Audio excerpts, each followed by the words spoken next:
Okay, hi. So recently on Instagram, I asked people to tell me what their preconceived notions of therapy were.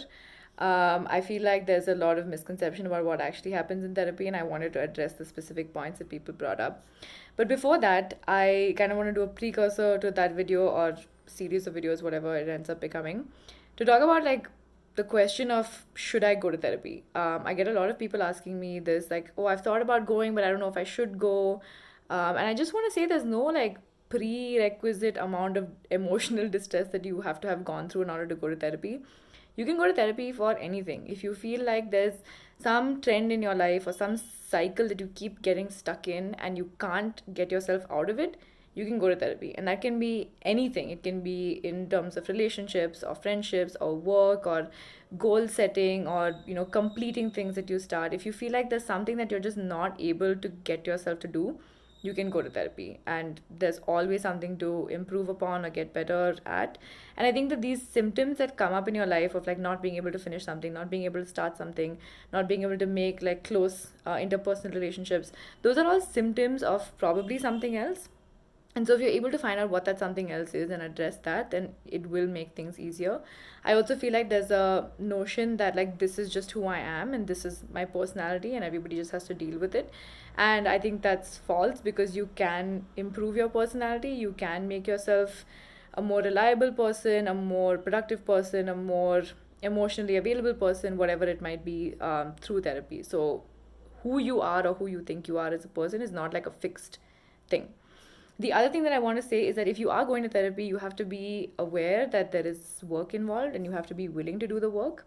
It's the same as going to a gym trainer, right? Like they can give you a plan and they can give you nutrition and they can encourage you, but they can't actually do the push ups for you.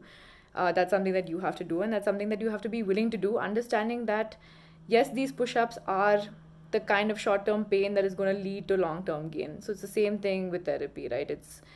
It might be a little bit difficult now, but it's going to be much better in the long run.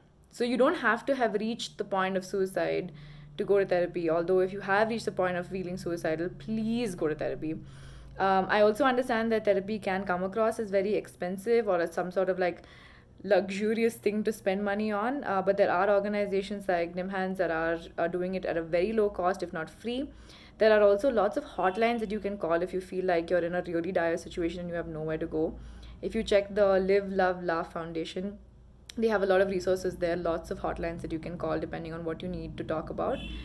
So there is always help like one click away. You don't have to feel like what you're going through is not horrible enough to go to therapy, because no matter how horrible your situation is, there is always a way to say that, oh, someone else has gone through worse and therefore I probably should just learn to deal with this on my own. It's okay to ask for help. It's okay to want to get better no matter where you are in life, no matter what your external situation is. Like, I know a lot of people who have everything that they might want on the outside and are still feeling incomplete or dissatisfied or lonely or depressed. And that's okay. You don't have to base any sort of qualifications for feeling not good on your external situation or your external circumstance. So, whatever it might be, therapy can help you, and I really feel like everybody can benefit from it.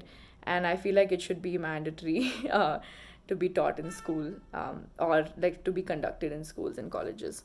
So that's just the precursor. There's going to be lots more questions answered in the next couple of videos. Some of the questions will take slightly longer to answer, and I don't want this to become like a 35-minute video, so I'll do it in bits and pieces, so keep an eye out for that.